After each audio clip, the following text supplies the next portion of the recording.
Hello বন্ধুরা, তোমাদের সাথে আমি একটু ইলিশ মাছ ভাপা শেয়ার করছি।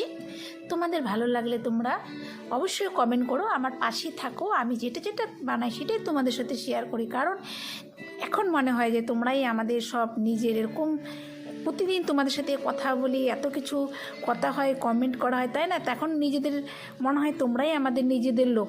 তোমাদের সাথে কিছু শেয়ার না করে খেতে জানি কেন, সত্যি বলছি একদম ভালো লাগে না। কিন্তু এমন তো নয় যে তোমাদেরকে একটু দিয়ে খাবো, সেটা তো আর হচ্ছে না। যদি এমন হতো মোবাইলে পাঠিয়ে দিতাম, তোমরাও খেয়ে নিতে, তাহলে আমি সেটাও তোমাদের জন্য পাঠিয়ে দিতাম।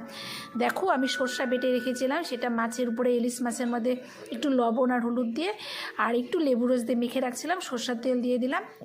তারপরে টিফিনটা আমি বন্ধ করে দিয়ে কড়াইয়ের মধ্যে জল দিয়েছিলাম। দেখো, তারপরে আমি কড়াইটাকে চাপিয়ে দিলাম।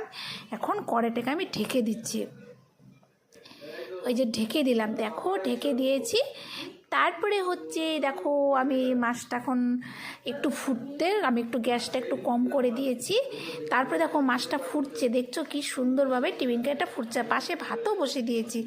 তারপরে দেখো আমার মাছ ভাপা হলো, ইলিশ মাছ ভাপা হয়ে গেল, গ্যাসটা নিভিয়ে দিলাম।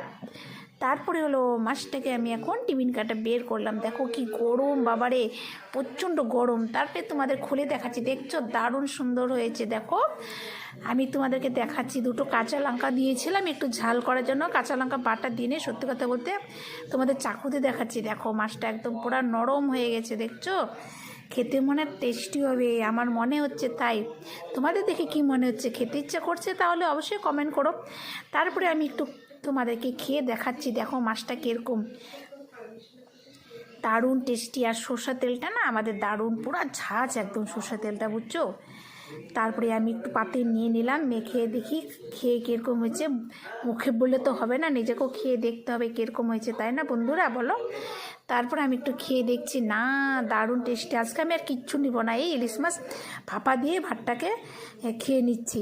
তাহলে তোমরা আমার পাশে থাকো, কমেন্ট করো, সাথে থাকো, আমিও তোমাদের সাথে সব সময়ের জন্য আছি বন্ধুরা। তাহলে রাখছি, আমার ভিডিওটা কেমন লাগছে অবশ্যই কমেন্ট করো।